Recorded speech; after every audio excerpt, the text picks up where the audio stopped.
Alright, so what we got here is an ASUS X550C.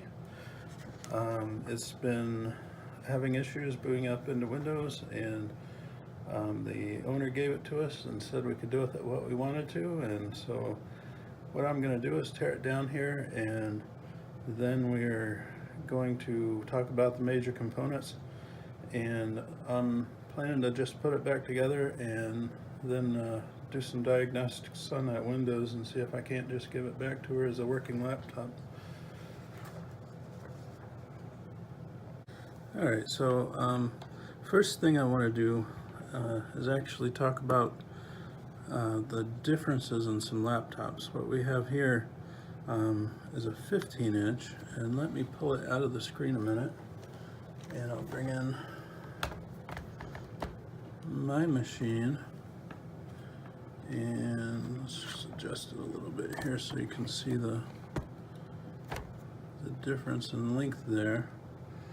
This is a 15-inch, this is a 17-inch laptop. This is also a gaming computer, and there we go. You can see how much larger it is. Just it hangs off the edge over here and a lot over here. A lot more stuff inside this black one than there is the red. In fact, let's take a quick look at some of these things that it has on the side. This here is a little notch. What it's for is it's a Kensington lock, and what you do, you have to buy a device, and it plugs in there, and you can lock the laptop to something so it can't be stolen as easily. And then we got a DVD drive over here. Over on this side, we got the power outlet, we got the vent for the fans, we got the VGA port, we got the HDMI port, a port for the Ethernet plug-in, RJ45, a USB 3, which is noted by the blue coloring, and a USB, probably a USB 2, and also a headphone jack.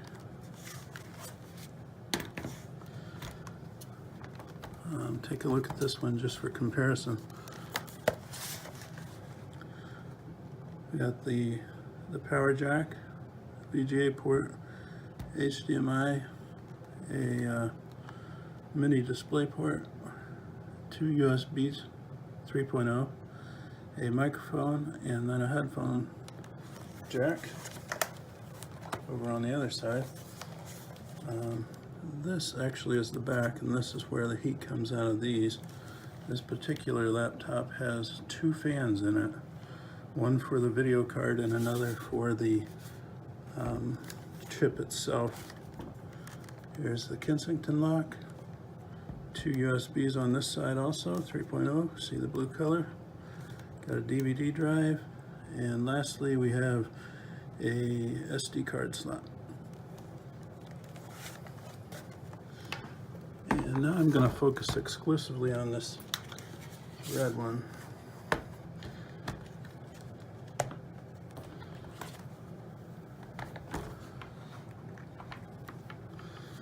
So as you take a look at it here, you can see it's got a full keyboard, including the number keypad over here, which is kind of nice. A lot of 15-inch laptops don't have that. You can see this is a Core i3, so it's actually a newer laptop. That's why I'd really like to get it working for her. I don't know if you can see right here, you have some lights indicating different functions, and I'll go over those kind of in an afterward sort of thing. Perhaps with my own machine, since this one's not really working correctly.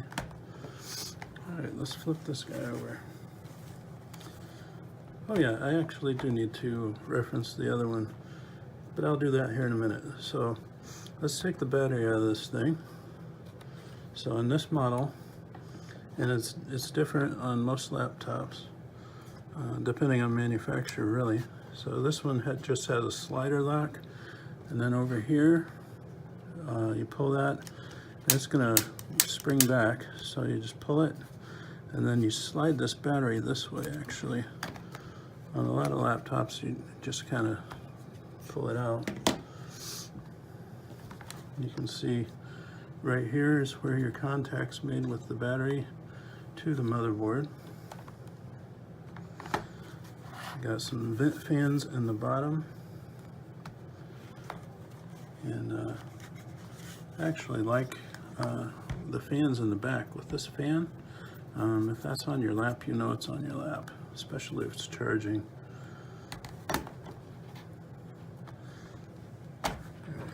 So to start taking it apart here, we need to take out 2 screws here. Actually, one fell out, so that'll make it a little bit easier.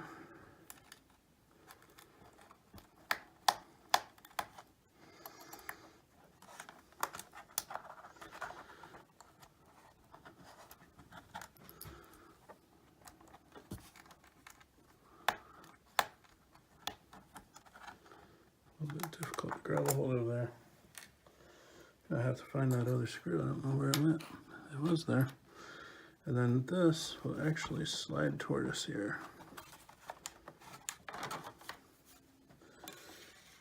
Alright, so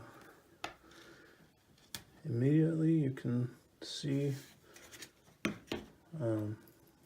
Also want to make a note, if you are taking a laptop apart, make sure you keep track of where the screws are. For instance, I'm going to put the one I just took out right over on that piece that came off of here. Alright, so right away we can see we got space for just one hard drive. Looks like it's screwed in here, so we'll have to undo those screws here in a minute. Space over here that doesn't have any in it, but it could have. Probably the more expensive models had some RAM in here. And we'll take a look at that. I want to open my machine up and show you what it looks like with 2 hard drive slots. So I'm gonna take that cover off and then we'll come back. Alright, so I got my laptop opened up here. You can see I've removed the battery. Always make sure if you're working on computers that it's unplugged, number one, and if it has a battery, that the battery is removed. It's also a good idea, at least on desktops for sure, and probably these also, to give that power button a press for a couple of seconds to just drain any extra power that's still in those capacitors. So you can see the difference here. This particular laptop has an extra bay for another hard drive. My son bought one that was just like this model, the gaming laptop, and it actually had an SSD here, which booted up into Windows in just seconds. It just flew. So you can't, oh, here we go. You can see mine also has some extra space for RAM if I wanted to add some. You can see this one has spaces for 2, and this one has spaces for just 1. So it's a little extra money. I did not notice that this laptop also has a SD card slot underneath the keyboard there. That's kind of slick.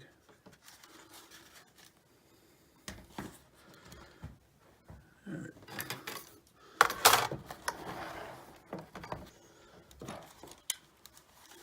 Let's bring this back up here. All right, so what I'm going to do is remove the screws and then I will come back. Okay, so I got the screws out of this hard drive, and all you do, there's a little connector in front here. You just push it away from that connector and grab it by the little tab here and lift it out. Try not to touch these connectors here.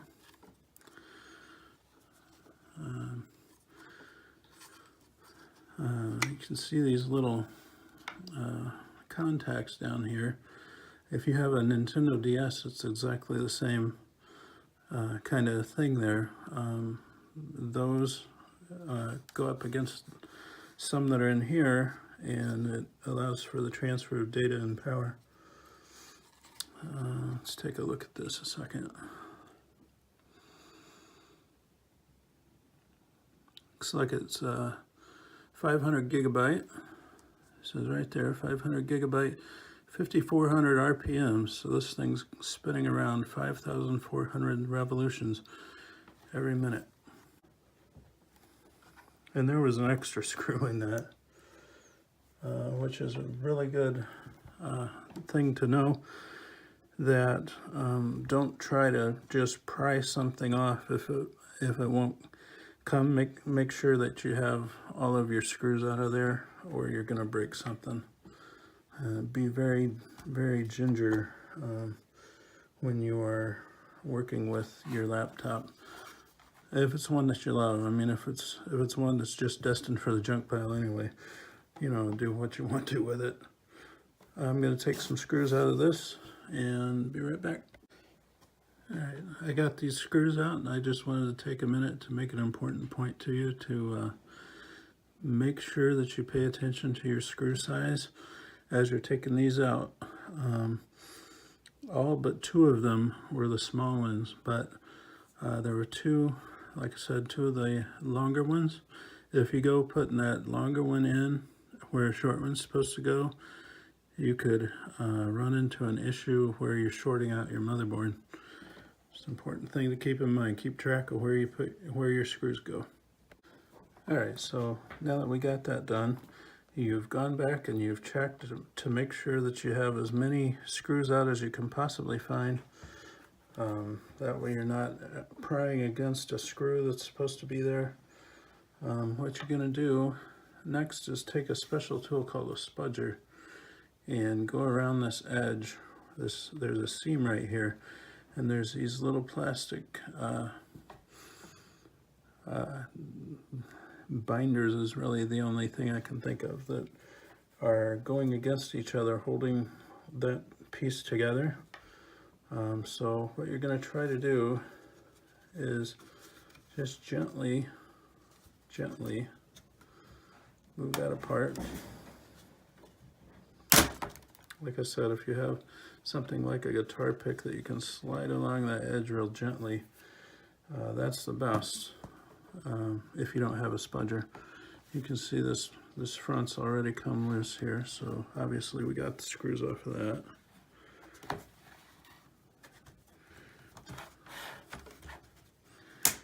Just be real gentle. I'm gonna turn this video off, and then I'm gonna come back after I get this off of here. I want to pay full attention to that. Okay, so I got all those loose, and the keyboard is coming loose here, and you can see down inside there, there's the fan.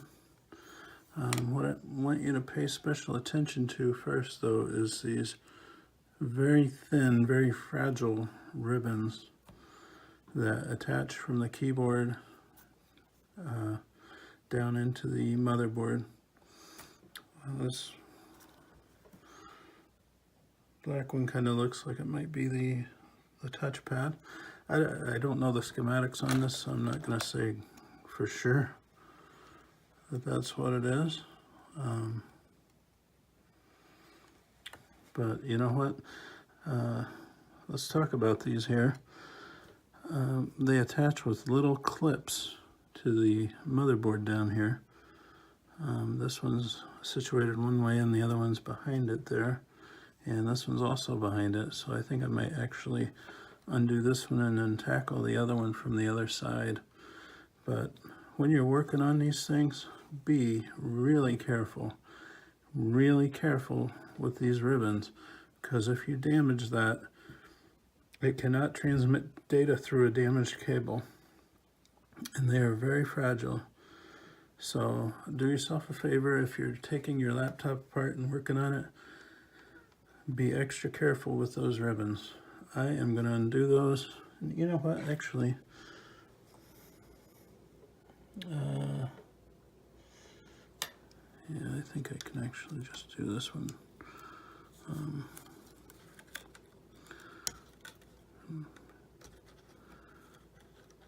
Yeah, I'm just going to do it from the other side.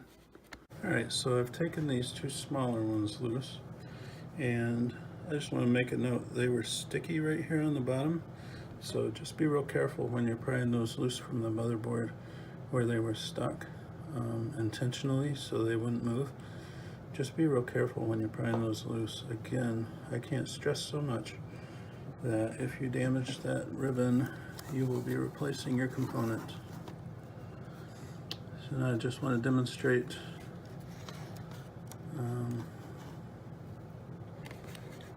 grab the phone and zoom in here. Look at here, I wanted to zoom in on this larger ribbon because it's so much easier to see things. Notice how it has those little wires running through the ribbon. You can see there's pins down here that connect, and they're doing just like the similar thing like your DS cartridge would be doing. They're going up against other contacts, and they're sending data and transmitting signals. So the way you get this ribbon off of here, I'm going to show you here, just real gently. There's a little black area in front of the blue, and you just pull that back a little bit, and you will be able to feel it release, and you just pull that out. Do it real gently or you're going to ruin your ribbon. Alright, so now that we have these two pieces loose, this is your keyboard and your trackpad. All one piece loose from the rest. Alright, so we got the keyboard out of the way, and now we're just left with the base of the laptop and the monitor over here. We're not going to do anything with the monitor. If we were, there's some screws in this region and over here on this side, and you would take those screws out, and that would release the monitor. Probably some cables also mixed in there, but we're not gonna work with that right now. Let's take a look. Just identify some things. We got the fan right here, which actually does not appear that dirty. I'm a little surprised. Let's tip this up. You can see the fan as it circulates around, it just takes whatever heat's in there and blows it right out this port over here. And then you can see, this is kind of a neat picture. You can see where the ports are over here and where they attach to the motherboard.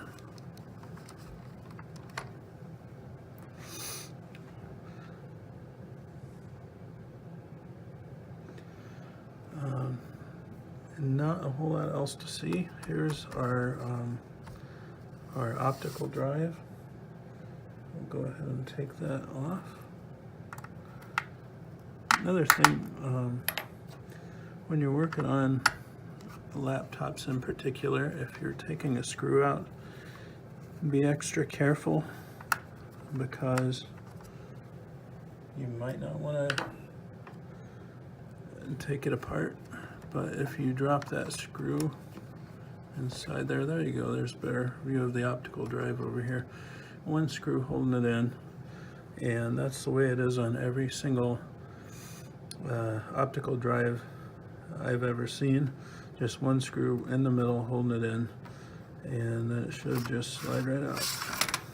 And there you go. This is your, in this case, it's a DVD player. You can see the little icon on there. It could also be a CD player in older machines or a Blu-ray player in the newer ones. Spend extra for the Blu-ray for sure. Just going to set that aside with its screw sitting on it. And I'm going to take a break here, and I'm going to take some screws off so that we can look at the underside of this thing.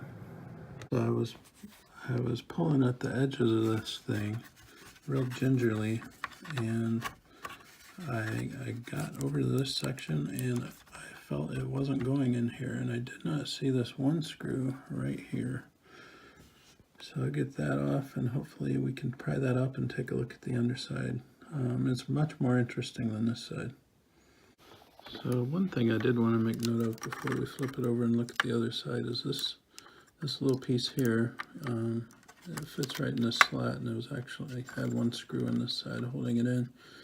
This is your wireless card, and you can see it just slips right in there.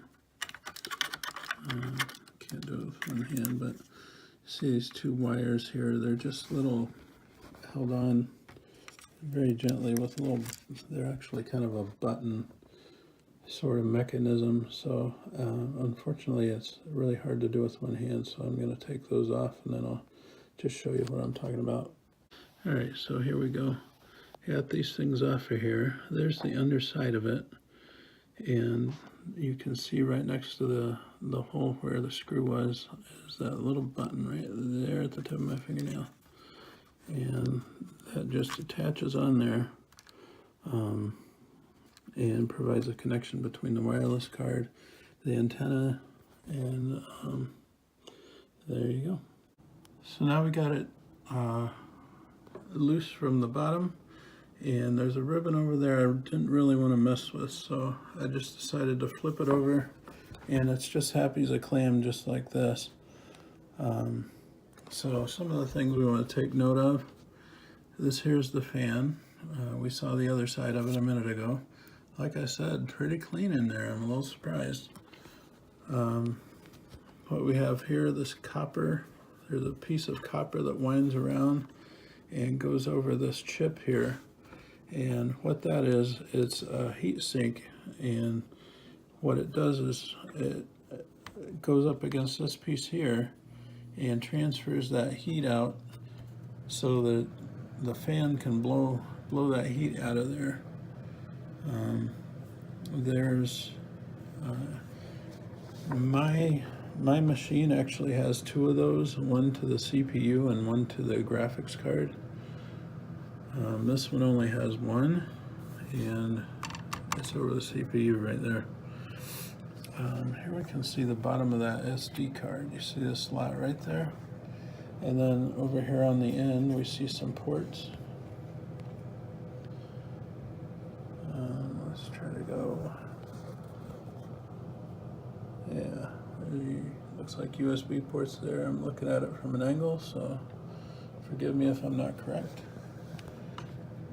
This silver circle here, this is called your CMOS battery, and you can buy it in just most stores. Like if you went to Meijer, you could buy it. Every computer, desktop or laptop, has one of those, or something very similar, but most of them have this same style, and it's that big in every machine. And its job is to provide a power supply to the CMOS chip, which is, I'm not exactly sure where it is there, but it's basically like RAM, in that when the power to it is taken away, sorry about the bounce picture. When the power to it is taken away, that data that it stores disappears. And so when your machine, when you start booting your machine, what it does, it goes through some system checks, and if this battery is drained or getting low, you'll start to notice your clock isn't quite right, or when it boots up, it will tell you, give you a warning about the time, and that's a signal to you that that particular piece needs replaced. it's only a few dollars, and on desktop it's probably the easiest thing to replace, because it's just held in there with a little bit of spring action. You can see this side is covered up and this side is not, and I can't see it very good from here, but if you usually if you stick a little tiny little screwdriver in there, you can pop it right loose and just stick your new one in there, put your system back together, and it's happy as a clam. Let's take a look at some of these other ones. Here's the RAM slots that we saw earlier, and over here, whoop,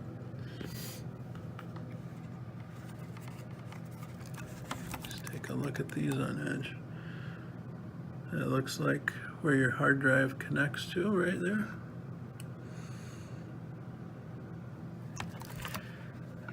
And this would be probably your DVD player. The other one right there, probably DVD player. Let's take a look around here. You know what, I'm gonna take this, I'm gonna take that copper off of there. There's just a couple of screws holding it on, and I'll be right back. All right, we get it moved out of the way there, and you can see right away there's some white film on the top of that chip, and that white film's whole job is to help to transfer heat away from that chip and onto this other piece of metal down this arm, so we can get that heat out of there. Let me pause this and I'll pop that chip out, and we'll just take a quick look at it. All right, so that's what it looks like on the underside, and I'm gonna call it good here, and I hope you've learned some things. Maybe just be real careful if you decide to go about working on your own machine at home. And what you don't want is to get it into pieces like this and not be able to put it back together, or even worse, once you do get it back together, it doesn't boot up. And you have to do that walk of shame to somebody that knows what they're doing. So be real careful if you do attempt this. Take care.